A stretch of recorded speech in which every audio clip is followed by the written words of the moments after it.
morning. So today we are going to complete this model 4. We are in the final stage of this model 4. This is one of the important model we have in this syllabus. Because so many problems we discussed, and there are many concepts discussed. There are new concepts we discussed. We are going to complete this model 4 with whatever pending we have in the virtual memory, as plus we are going to complete the last topic of the syllabus. Okay, right. So this is what we have discussed in the previous class.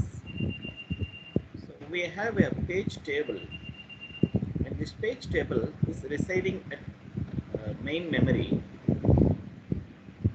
and using the page table one can map the generated address of a CPU with the available capacity of main memory. Okay, so this is the thing we have discussed in the previous class. Am I audible? Are you getting any noise from my side? Am I audible clearly? Yes. Yes, sir. Okay, right. Okay. Now look at this page table. I told you it is residing at main memory. Okay, right. Now this is the address generated by the CPU. This CPU address will be getting into main memory to refer this page table and read the entry in the page table, then again going into the same main memory at different points, and then interpreting the content in the main memory. I mean, reading the data in the main memory. So this is what happening when the CPU is generating address. This point is clear. When the CPU is generating address, it has to go to main memory, then it has to refer the entry in the page table. After that, again it should go to the main memory, whichever location mentioned in the page table, then it will read the data presence in the main memory. Right. Now, how CPU will understand where the page table is residing in the main memory? For that, CPU has a register called origin register, and it is usually holding the starting address of the page table. So where the page table is stored in the main memory, that address is always available in this origin register. So CPU first refers this, then it will get into the page table location, and it will read that information in the main memory. From that, again it will go to some other location in the main memory, then it will read the content of that main memory. Okay, right. So what is the point here? So since page table is in main memory, so CPU should access page table in the first step. Then CPU again access the main sorry, 1 minute. I'll write like this. So in the first step, CPU access the CPU getting into main memory and access the page table. The second step, after reading the content of page table, again CPU getting into the main memory at different location of the main memory, and it will read the data from the main memory. So please try to understand what I am talking. CPU first getting into the main memory, and it reads the page table. This is what happening in the first step. Some entry may be there in the page table. That entry is one of the address of the main memory, right? So what will happen? Again CPU will get into that address. This is what I mentioned here. CPU again it is getting into that main memory address, and it will read the data from that address. So what I'm trying to say here is CPU is accessing memory twice. CPU is accessing the main memory twice. One for page table and next for the entry in the page table to be referred again one of the location of the main memory. Okay, this point is clear. For example, let me just draw just for example. This is, let us assume this is the page table. Here page table is there, and this is a location. The page table. Okay, let us take one location, say 1000. Just for example. Okay, so CPU first it will get into page table, and that entry is called 1000. Say for example. So again, CPU will get into that 1000th location, right? So this is again one more access to main memory. This is what I am telling. Okay, right. So twice the CPU has to access the main memory in this case. So what is the problem? We know already accessing something from main memory will take some hundreds of nanoseconds, or possibly some microseconds. Okay, so twice we have to refer the main memory. So twice we have to spend this much amount of time, maybe nanosecond or microsecond. So twice we have to spend this time. CPU has to spend twice. So for only one reference it's fine, but over a period of time there may be thousands of time, 1000 times, or 10,000 times, or even 1 lakh times CPU may refer the page table. Okay, in that case this is multiplied by 2, multiplied by say 10,000 times.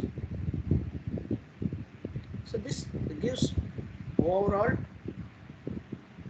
if we calculate the time consumption of CPU to execute the program, this is the important thing while doing that analysis. When we are calculating efficiency of our CPU, this matters, because twice we have to access the main memory. I'll stop at this point. Please let me know, are you getting the point? If you're not able to understand, let me know, I'll clarify again. Comfortable? Yes. Okay, right. Now, so twice the CPU has to, the operating speed of the CPU is getting reduced because of twice it has to refer the main memory. So designers have brought a new idea. So in the page table,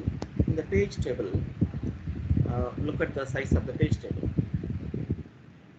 Size of the page table depends on how many pages are there in the main memory, in the virtual memory, as well as how many pages are there in the main memory. According to that, the page table size will be decided. So in the earlier example, we took page size of 4 KB. So that's why 12 bits we have used.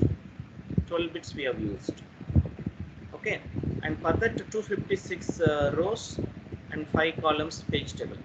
Suppose the page size is 1 kilobyte. In that case, what will happen? We need to have more number of rows, because for 4 KB it is 256. For 1 KB there may be 1000 rows. So page table size will vary according to the size of the page. Okay, right. Now let it be. In the page table there are some entries. For a period of time, the system will understand it refers a particular entry at many times. Say for example, let us take this entry. Suppose CPU accessing this in particular data, particular entry in the page table, say some 100 times, something like that. Let us take. So, which are all the entries in the page table accessed by the CPU? Very often they can be brought it out and they can be stored in a buffer. We are using a buffer. This buffer will store or will hold the most mostly access, I mean it hold the data of the page table, or it hold the data of the page table, which are all accessed often. Okay, which hold the data of the often referred in the page table, often referred in the page table. So we keep that data here in a form of buffer. So CPU, rather getting into page table, it can come to this buffer and it will read the data. Okay, so the idea here is, look here, the idea here is now the structure has a bit changed. We have a CPU, we are introducing a buffer, we are introducing a buffer, we have a cache memory, we have a main memory, we have a disk memory. So we are introducing a buffer. This buffer will have the most referred items in the page table are loaded in the buffer. So CPU first it will refer the buffer. Then what is the special in buffer? This buffer is almost like another cache. It's like another cache. In the sense, we know cache memory is faster than main memory, right? So it can access the page table much faster than accessing page table in the main memory will be a time-taking process. So rather, we have some entries in the buffer, and possibly if we able to get that required data in the buffer itself, then overall system speed will be increased. Overall efficiency of the system will be increased. This idea is clear. So this buffer is named as translation look aside buffer.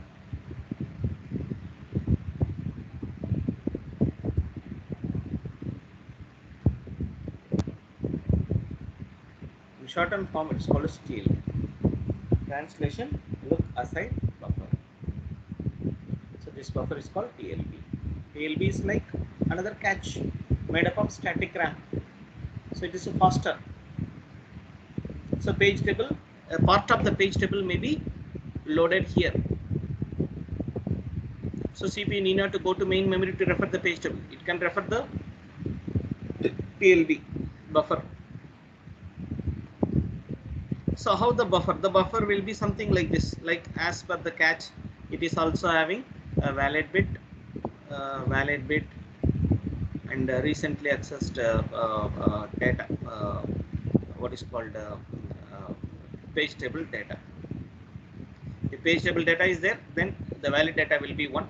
So whenever valid data is 1, then CPU will take that and it will go to the main memory. So we able to minimize the access to main memory by introducing a new buffer. So are you all able to understand what I am talking? Okay. Any clarifications needed? Anybody having any issues in understanding this? Any clarifications needed? No, sir. Okay. Right. Now let us go to the topic called address translation. Address translation.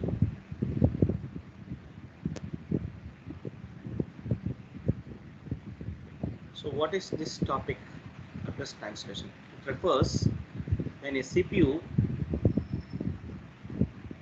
generated address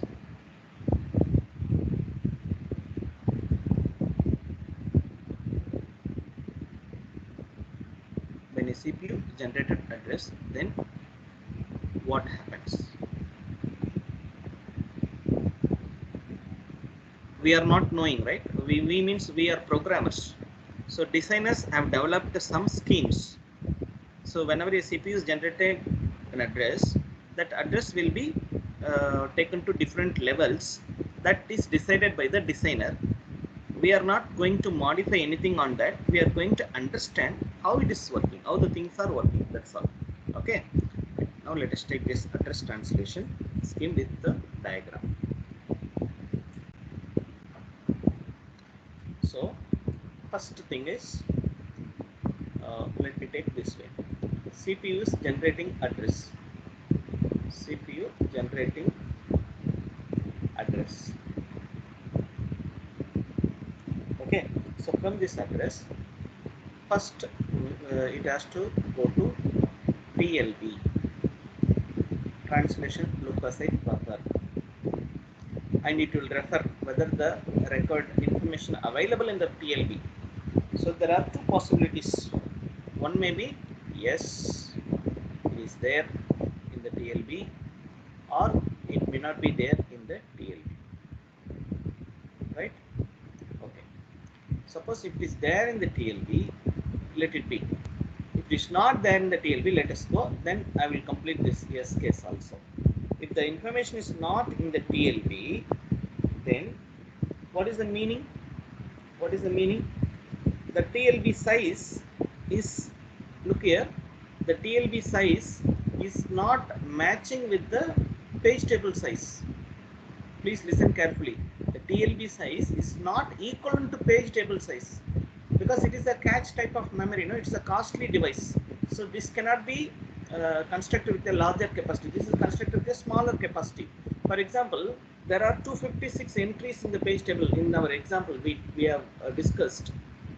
So we rows. So here it may be some 30 rows or 40 rows or 50 rows, something like that. So TLB is a smaller item. Okay, clear? To understand that concept, then there are possibilities that page table, there are out of 256 only 50 entries are there in the TLB. So whatever the CPU is looking for may be available or may not be available in the TLB. If that information is not available in the TLB, and this is the case of TLB miss, this is the case of TLB miss, this is the case of TLB hit. Okay, right. If the information is not available in TLB, then there is no other way. It has to, the system has to go to main memory to refer page table. So refer page table. Refer page table. Suppose that information is available in the page table, then there are two possibilities. Whether the information is available in the page table, whether it is present or not present. Information may be present or not present. Okay, so please understand this concept. The information may be present or may not be present. If the information is present, then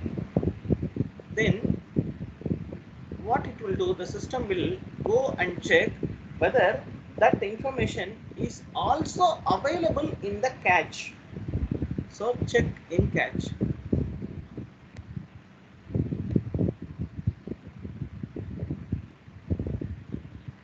So this is what happens even when the TLB, some information is there, that also checked whether that information is available in cache. If the information is available in cache, then we have two possibilities. Cache may available, or the content is not available in the cache. 1 minute, some hanged.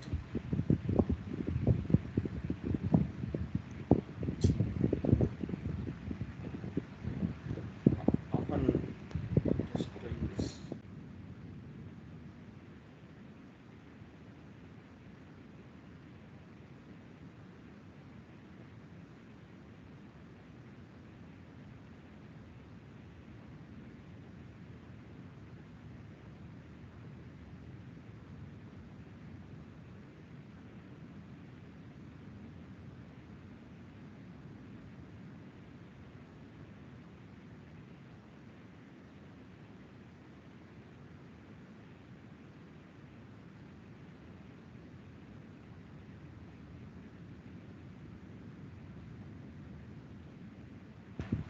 Okay. See, I'll repeat again. First, CPU checks whether the information is available in the TLB. No. Then it is called TLB miss. Then it has to go to main memory and it has to refer the page table. Suppose that page table may contain the record information. Suppose it contains record information, it will also check whether that information is available in cache. Can you tell me why it has to check in cache? Can you tell me? Where is the page table? Where is the page table? It's the main memory. Main memory. So if that information may be in the main memory or also in the cache, right? But getting something from cache is faster, that we know, right? So that's why it is referring again cache rather referring in the main memory. It's referring cache. Then there are two possibilities. So, It, yes, pa. so why can't it directly take from TLB then? Why can't? It takes the information from TLB That's why itself. if TLB contains some. So what is the content of TLB? Pa? TLB does not hold data. It will hold only the recently used page table entries. Is it okay, pa? Yes, This point is clear, pa? yes, sir. So Yes, TLB is holding page table entry, not the data. Data is only residing in cache and main memory. Okay, pa? So the page table entry, part of page table entry is kept in the fastest memory. The CPU is looking for something, right? That something is available in the fastest memory, then it's called TLB hit. Again, it will check whether there is a map as like main memory map. It will check whether that information also available in cache, then it's called hit or miss. Okay, right. Now let us come to this point. If the so we are checking in cache. So cache may be containing that information, then called hit. If it is not containing, then it's called miss. Then there is no other way. We have to refer main memory. Clear? Okay. So we referred page table. Then page table has some entry. That some entry is compared whether the information is available in cache. Is not available in cache, then no other go. We have to go to main memory. Okay, right. Now, suppose the record information is not available in the page table, then it is called not present in the page table. Then there is no other way. It has to refer disk memory. And this is the worst case. This leads to uh, uh, slowest access data from the memory. Okay, so please understand the steps. Step number 1, TLB hit or TLB hit. If TLB hit, then it refers again cache, then cache hit. This is one possibility. This is one possibility. Okay, so cache may miss. In that case, again just refer the main memory. Okay, so TLB, next case, TLB miss. TLB miss means we have to refer page table. Then again we have to check whether the entry is available or not available. Not present. Present means refer cache. Hit or miss.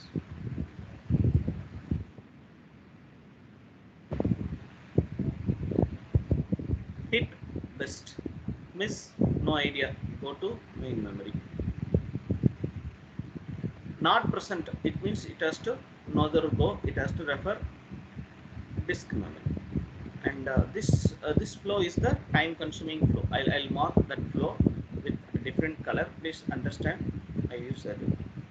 So this flow, first CPU checking here, and it is getting a miss, and page table it refers, and not there in page table, then it refers disk memory. This is the slowest thing. It's the slowest thing in the overall memory system. So whenever we are retrieving something from the memory, these many things are taking place. So who is taking care of all this? Operating system taking care of all this. We programmers are not aware of what's going on inside, but this is what happening inside. Okay. One more worst case is if the information is not available even in the disk memory, then this leads to very complicated issue. We have to refer.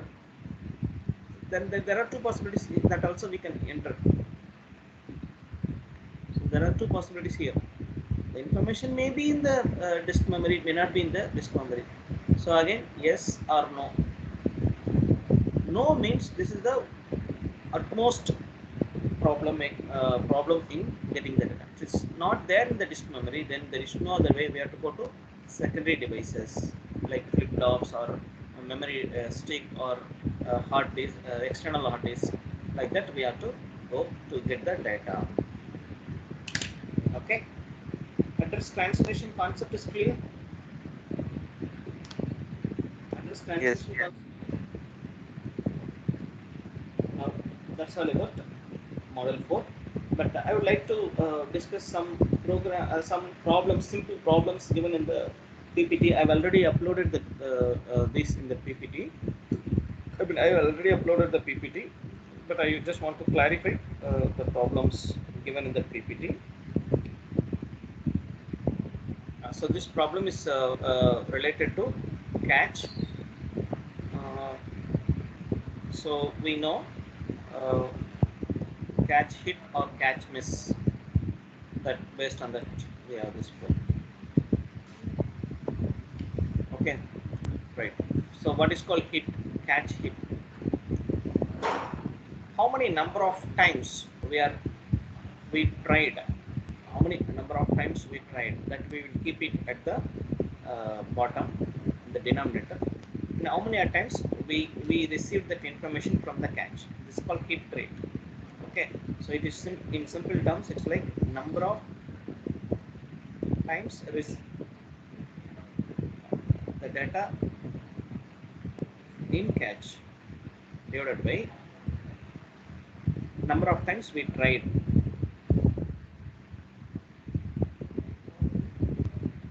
Okay, so this is called hit rate. Similarly, number of times the data not in the catch, not found in the catch, divided by total number of times we tried. That's called miss rate. Okay, right. So hit rate plus miss rate is equal to 1. It means what? The total number of hits and total number of miss is equal to the total number of times we tried. So this can be equated to say 1. Okay. Then hit rate can be 1 minus miss rate and vice versa. Miss rate can be 1 minus hit rate. So this is the formula.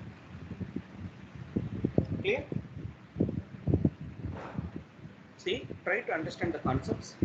For catch, we usually call as hit or miss. Whereas in main memory, if the information is not available in the main memory, we can call it as a page fault. Page hit, page miss, or page hit, page fault. Page fault is a more appropriate word used almost in all literature. Please use page fault. The item is not in the main memory. Okay. Take one simple example. Suppose the program has 2000 times it has accessed. Okay, out of that 1250 times the data found in the catch. Okay, so but 750 times the data are not in the cache, so the data supplied to the processor from the main memory. So main memory supplied means what? The data is not in the cache. So indirectly there's a meaning. So please try to understand. Something available in cache, it means it is hit. Something not available in cache but it is received from main memory, then it's a miss. So we can write miss rate 750 divided by total number of try. Hit rate 1250 divided by total number of try. So we get hit rate and miss rate in terms of percentage. Okay. Just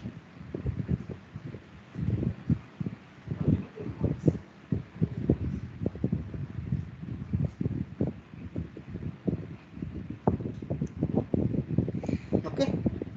Very simple problem. Then yeah, this is very interesting thing. This is what very important. Average memory access time. So in the for the sake, I have not included TLB. Okay, translation look cassette buffer not included in this. We directly call cache and main memory. Okay, right. So we have three memories, right? One is cache memory, next is main memory, next is virtual memory, that is disk memory. Okay, suppose the CPU is looking for something in cache, it is available, fine. Suppose it's not available, then it has to go to main memory.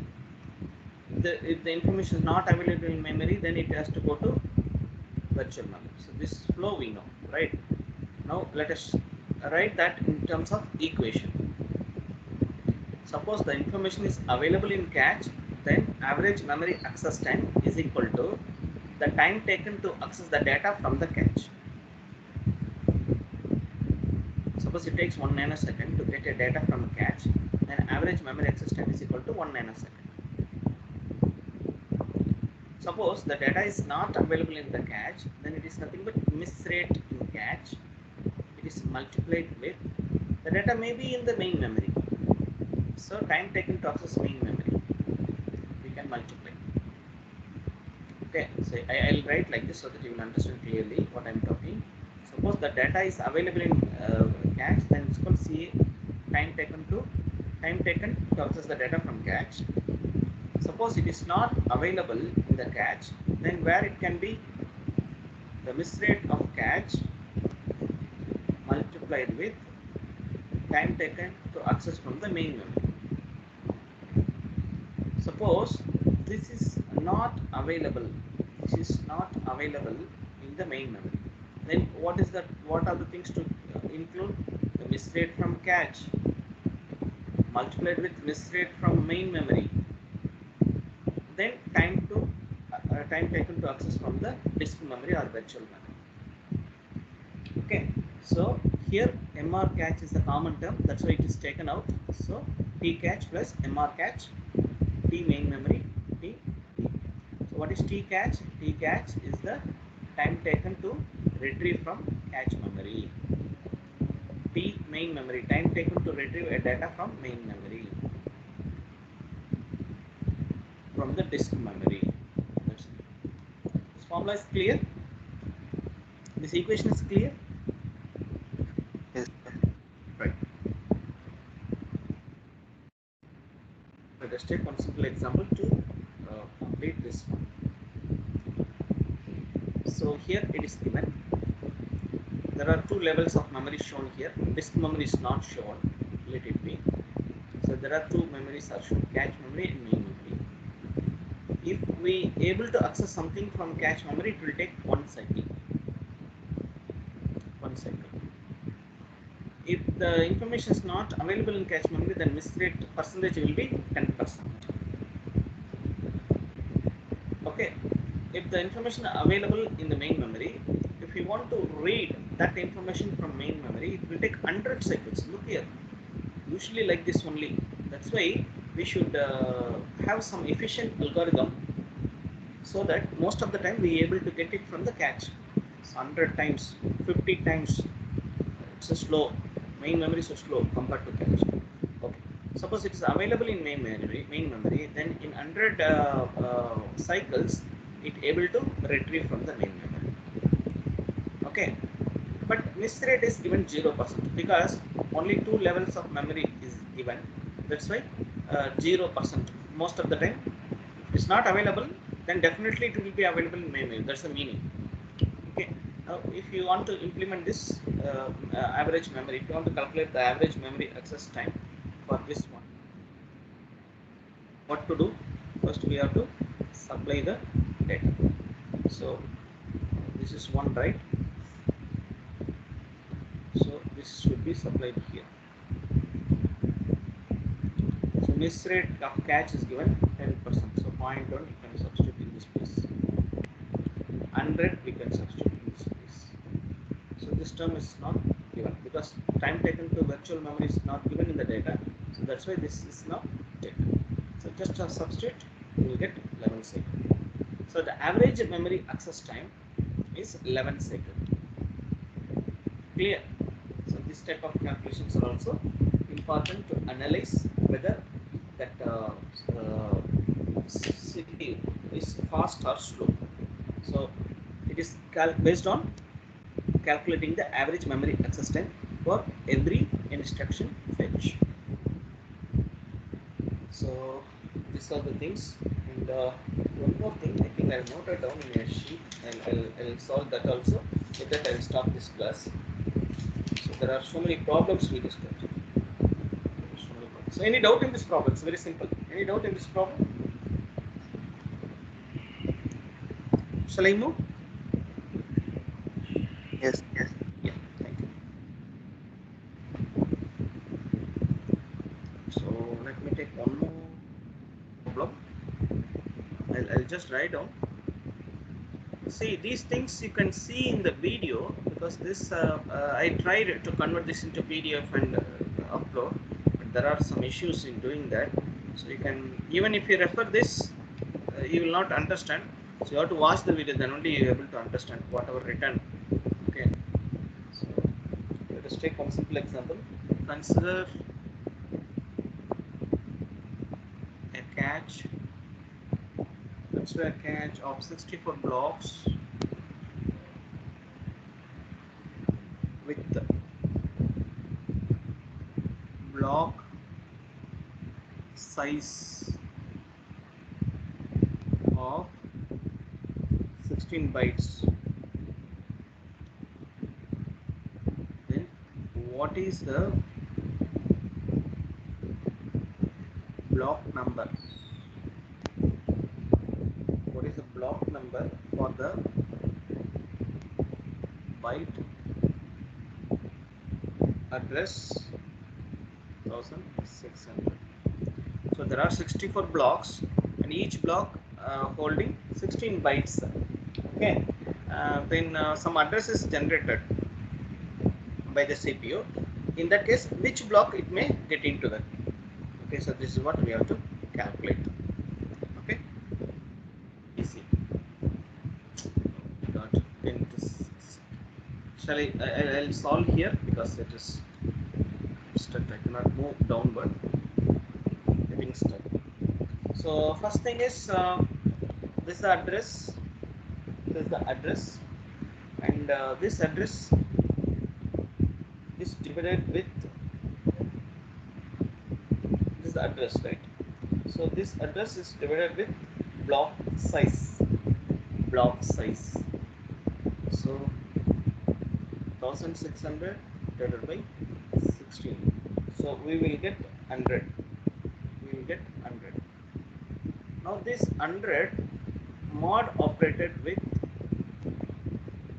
this blocks 64. So in that case, quotient will be 1. The remainder will be 36. So for this address, the CPU may refer 36th block of cache to get the data. So this type of problems also you can expect. Okay, so this is the formula we know. This is the formula. What is this formula? The CPU address mod operated with number of cache block. But the CPU address is given in byte address 1600. Byte address of 1600. So here 16 bytes. Byte should be cancelled. Address is unitless, right? So here it is given byte address of 1600. So byte has to be eliminated from the address. Address is unitless. That's why we are dividing 1600 into 16 and we are making it as a unitless. Look here, 64 blocks, it is unitless. It is not 64 bytes block. 64 is the number, block is the name. That's fine. But byte is a unit, right? So that's why we are, to eliminate the byte, we are dividing this. We are getting unitless address. This unitless address is mod operated with number of blocks in the cache. We are getting reminder. This reminder tells that which block to refer for this address. Okay. So that's all about model 4. Model 4, please try to understand all the concepts clearly. Very important model. So your cat 2 will be mostly based on model 4. Okay. So it will be I hope it will be bit tough than cat 1. Okay. So please try to understand the concepts clearly. So in this you have to refer cache memory, main memory, this virtual memory, and memory design. That type of problems also we discussed before cat 1. Okay, how to design a memory with available chips. So everything included in this model 4. So in our next class, so possibly we will be meeting next Wednesday. Monday is holiday due to Holi. So we will be meeting next Wednesday. That time I will start new model, model 5, IO model. Okay, right. Any doubts? Shall we wind up? Yes. Fine. Now you can I stop this class. So before I close this class, I would like to remind you about the deadlines